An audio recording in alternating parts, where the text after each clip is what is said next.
Hello friends, I am Aprati. Welcome back to our channel plants space. Video number 1405 में हमने आपसे एक new garden share किया था जहां से ये प्लांट आया था।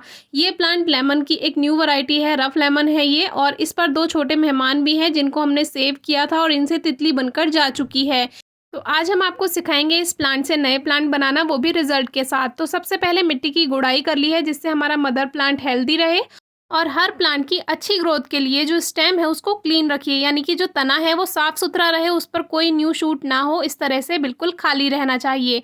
अब ये जो दो टहनी है इनसे हम नए पौधे बनाएंगे और जो ऊपर की तरफ ग्रोथ हो रही है उसको होने देंगे, जिससे हमारे प्लांट की हाइट बढ़ेगी और सारी एनर्जी ऊपर ग्रोथ करने में जाएगी। तो इन दो टहनियों से हम नए पौधे बनाते हैं। उसके लिए हमें 1 इंच की दूरी पर कट लगा लेना है और टहनी के चारों तरफ ये कट हमें लगाना है, यानी कि गोलाई में। और इस तरह से हमने ये 2 कट लगा दिए हैं और इसके बीच का ये जो पोर्शन है यहाँ से हम जो प्लांट की स्किन है वो हटा देंगे। और ये रिमूव करना बहुत आसान होता है। आप चाहें तो पहली बार किसी दूसरे प्लांट की टहनी अलग से लेकर उस पर ट्राई कर सकते हैं और फिर अपने मेन प्लांट पे ये ट्राई कर सकते हैं। इसे कहते हैं एयर लेयरिंग, यानी कि गुट्टी विधि। गुट्टी विधि से पौधा बहुत जल्दी तैयार हो जाता है और ज़्यादा मेहनत भी नहीं करनी होती, पानी का भी ध्यान नहीं रखना होता। तो इसी पॉट की मिट्टी से ही हम ये पौधा तैयार करेंगे। यही मिट्टी हमने उठा ली है, कोई एक्स्ट्रा खाद हमने नहीं मिलाया है। अब एक पॉली का पीस लिया है, आप कोई भी वेस्ट पॉली बैग ले सकते हैं, उसका एक छोटा सा पीस कट कर लीजिए और इस तरह से हमें इसको रैप कर देना है, बिल्कुल ऐसे जैसे हम टॉफ़ी रैप करते हैं। हमने मिट्टी इसी गमले की ली है। आप चाहें तो अगर मिट्टी हार्ड है तो उसमें थोड़ा सा कंपोस्ट या गोबर की खाद या वर्मी कंपोस्ट मिला दीजिए, उससे थोड़ा सा जब प्लांट की रूट्स बनेंगी तो ग्रोथ करने में आसानी होगी। इस तरह से हमने पॉली से इसको कवर कर दिया और हमें थोड़ी आसानी रहे इसके लिए हमने एक सेलो टेप की हेल्प से इसमें पहले टेपिंग कर ली है, जिससे ये जो पॉली है ये अपनी जगह से हिले ना। और फिर बाद में इसको अच्छे से आप बांध दीजिए दोनों तरफ से।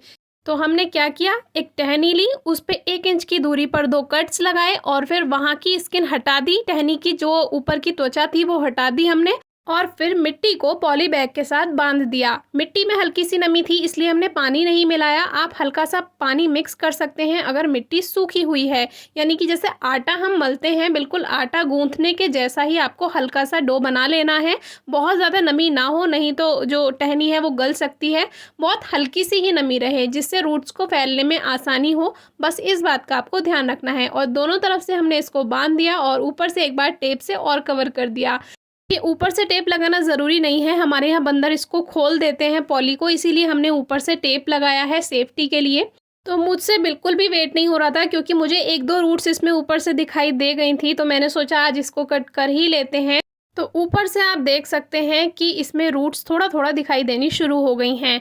कम से कम 30 या 45 दिन अगर आप इसको बंधा रहने देंगे तो ये पूरी रूट्स इस पूरे मिट्टी में भर जाएंगी। अभी इसमें जो ग्रोथ है वो हो रही थी लेकिन मुझे जल्दी थी इसीलिए मैंने इसको जल्दी कट कर लिया।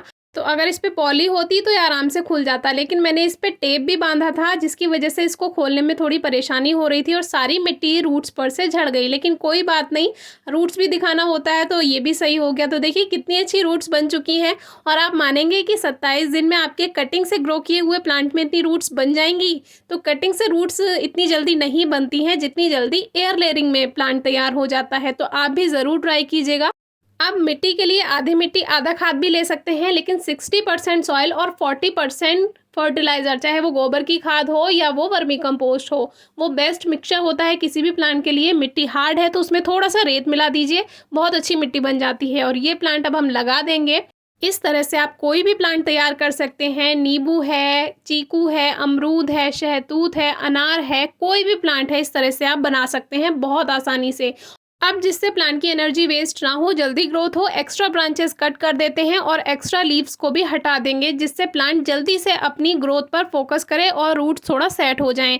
एयर लेयरिंग जब भी करें, अगर जल्दी रिजल्ट चाहिए तो रेनी सीजन में करें, यानी बारिश के मौसम में लगभग जून से लेकर सितंबर तक आप ये काम कर सकते हैं। और जब प्लांट का ग्रोइंग सीजन नहीं होता, यानी ग्रोथ नहीं हो रही होती, तब एयर लेयरिंग में रूट्स नहीं बनती हैं कि कभी आप सर्दियों में करने लगें और फिर कहें कि अरे हमारी तो रूट्स ही नहीं बनी, आपने गलत सिखाया। तो सर्दियों में एयर लेयरिंग का रिजल्ट स्लो हो जाता है क्योंकि उस टाइम प्लांट ग्रोथ नहीं करेगा। रेनी सीजन में ही इसमें अच्छा रिजल्ट मिलता है। इस प्लांट को कुछ दिन हम धूप में नहीं रखेंगे और फिर बाद में इसको धूप में रख सकते हैं जब थोड़ी ग्रोथ हो जाए। Thank you.